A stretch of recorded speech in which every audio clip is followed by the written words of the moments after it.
स्वामी विवेकानंद शासकीय महाविद्यालय नागदा में बुधवार को science sustainability and innovation a path towards विकसित भारत 2047 विषय पर आयोजित 2 दिवसीय राष्ट्रीय संगोष्ठी का सफल समापन हुआ। संगोष्ठी में देश भर से आए शिक्षाविदों, शोधार्थियों एवं विशेषज्ञों ने विज्ञान, सतत विकास और नवाचार की भूमिका पर विचार साझा किए। वक्ताओं ने विकसित भारत 2047 के लक्ष्य की प्राप्ति हेतु अनुसंधान, हरित प्रौद्योगिकी और युवा सहभागिता को आवश्यक बताया। विभिन्न तकनीकी सत्रों में शोध पत्र प्रस्तुत किए गए। संगोष्ठी के द्वितीय दिवस के पहले सत्र का आरंभ सुबह 10:30 बजे हुआ।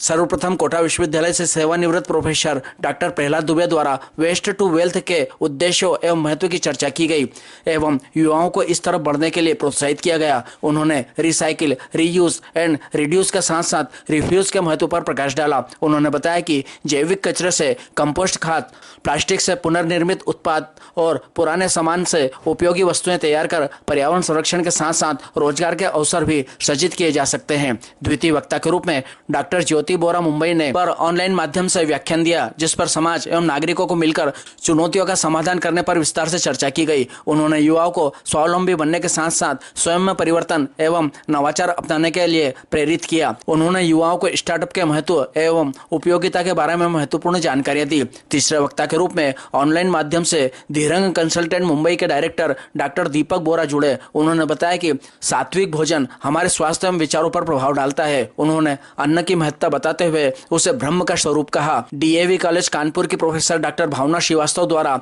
डीडीजीएस के पशु आहार में उपयोग से संबंधी व्याख्यान प्रस्तुत किया गया। उन्होंने बताया कि प्रभावी नीति निर्माण के लिए साहस के साथ विवेक, जिम्मेदारी और दूरदर्शिता का संतुलन अत्यंत आवश्यक है। पहले सत्र की अध्यक्षता वासुदेव जटावन ने की और संचालन सचिन तिवारी ने किया। आभार प्रांजल रंजन अवस्थी ने माना। कार्यक्रम के द्वितीय सत्र में मल्ला रेड्डी विश्वविद्यालय हैदराबाद से डॉक्टर श्रीदेवी ने विकसित भारत 2047 हेतु स्वास्थ्य जागरूकता, स्वच्छता, संतुलित आहार और लाभकारी हानिकारक माइक्रोब्स की भूमिका पर ऑनलाइन व्याख्यान प्रस्तुत किया। उन्होंने बताया कि सूक्ष्म जीव अत्यंत शक्तिशाली कारक है, जिनके द्वारा बीमारियों की रोकथाम, पहचान तथा उपचार संभव है। समापन सत्र की अध्यक्षता प्राचार्य डॉक्टर पीबी रेड्डी ने की। इस सत्र में मध्य प्रदेश शासन उच्च शिक्षा विभाग से ओएसडी डॉक्टर GR गांगले ऑनलाइन जुड़े। उन्होंने सेमिनार की सफलता के लिए महाविद्यालय के प्राचार्य तथा संपूर्ण स्टाफ एवं विद्यार्थियों को बधाई दी एवं सेमिनार की प्रोसीडिंग्स पुस्तक का विमोचन किया। इस सेमिनार की प्रोसीडिंग पुस्तक में 44 शोध पत्र प्रकाशित किए गए। डॉक्टर KS नरूका ने विद्यार्थियों को नए विचारों के माध्यम से विकसित भारत 2047 विजन पर कार्य करने के लिए प्रेरित किया। समापन सत्र का संचालन डॉक्टर मीति शर्मा और आभार सचिन तिवारी ने माना।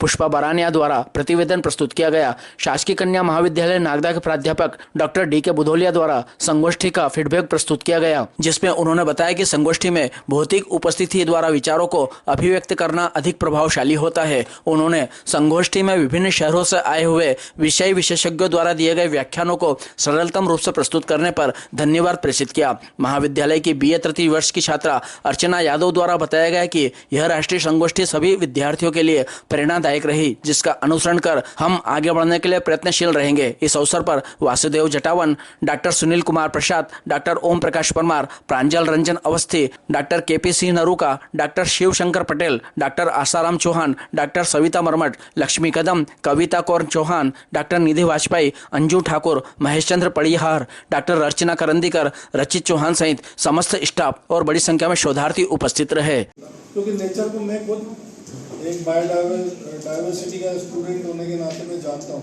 कि नेचर खुद सस्टेनेबल है, नहीं तो आज हम लोग जीवित नहीं होते। इतने पॉल्यूशन, इतना सब के बाद भी नेचर में बारिश आ रही है, ठंड पड़ रही है, गर्मी हो रही है, पेड़ उग रहा है, पौधा उग रहा है, एनिमल अपने प्रोजेनी आगे बढ़ा रहे हैं, म्यूटेशन हो रहे हैं, सब चीज़ हो रही है। तो ये नेचर अपनी प्रोसेस बंद नहीं कर रहा। नेचर तो बिल्कुल है ही है, ज़रूरी है। हाँ, साइंस का जो हमने ये मतलब निकाल लिया कि science means against the nature, no, ये मतलब जिन लोगों ने निकाला उनका मतलब अपना दुरुस्त करने की ज़रूरत है। मैं तो इस बात का घोर समर्थक हूँ और इस बात का एडवोकेसी भी करता हूँ हर जगह, हर मंच पे, कि साइंस इज़ ए मेथोडोलॉजी। वो आपको एक तरीका बताता है कि ऐसे नेचर के साथ आप व्यवहार करिए, और सो ही हमारा इंडिजिनस सेट ऑफ नॉलेज पद्धति जो हमारी है, सिस्टम है हमारा भारतीय ज्ञान पद्धति, वो भी यही बताती है हमारे को कि नेचर के साथ हम नेचर में रहेंगे तो नेचर को यूज़ भी करिए, और आप उससे अपना विकास भी करिए और आपको सस्टेनेबल जीवन पद्धति प्रदान करिए। Thank you. साइंस जो है वो नेचर पर ही डिपेंड करती है और साइंस केवल नेचर को समझने की और उपयोग करने का तरीका बताती है।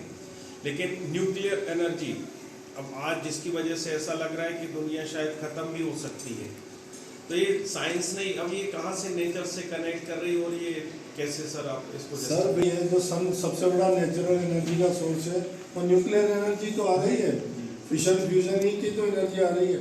अब मैंने आपको ये भाई साहब ने मेरे को अभी ये क्या बोलते हैं नारियल दिया है, अब इस नारियल से मैं अपना सिर फोड़ लूँ तो इनकी क्या गलती है बताइए।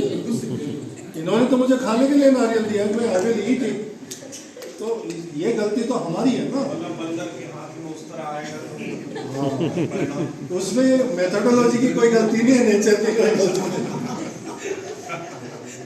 ठीक है, कुल मिलाकर के बंदर के हाथ में उस तरह आ चुका है तो क्या कर सकते हैं। धन्यवाद सर। ठीक है, खाद्य सुरक्षा के क्षेत्र में आपने नवाचार किए हैं। मैं आदरणीय वोरा मैम से अनुरोध करूंगा वे अपना ज्ञानवर्धक वक्तव्य हमें प्रदान करें। आदरणीय मैम, हार्दिक स्वागत। नमस्ते मेरे नादेहाल कॉलेज परिवार और मास्टर रेड्डी को हम मास्टर भाव करते हैं, कोई चिंता नहीं है क्योंकि मेरे बगल में बैठे हैं मेरे सबसे इम्पोर्टेंट डॉक्टर दीपक कोरा। तो जहाँ मुझे लगे कि मैं बात नहीं कर पाऊँगी, मैं मेरे यजमान डॉक्टर दीपक कोरा को रिक्वेस्ट करूँगी ऐसे दोनों जुड़ के एक हो चुके हैं। तो आप सब सभी लोगों का धन्यवाद। और शुरू में ही मैं कहना चाहती हूँ कि आपको मेरा बनाया हुआ ये प्रेजेंटेशन बहुत पसंद था। किसी भी क्षण आपको लगे कि मेरी आवाज़ में कंपन है, आप सुन नहीं पा रहे हो, तो प्लीज़ बता दीजिए, फिर डॉक्टर साहब बोलेंगे। उनका संभाषण मेरे बाद है। धन्यवाद। तो इसी से मैं ईश्वर की आज्ञा लेती हूँ, नागदा देवी की आज्ञा लेती हूँ और मेरा प्रेजेंटेशन शुरू करती हूँ। धन्यवाद।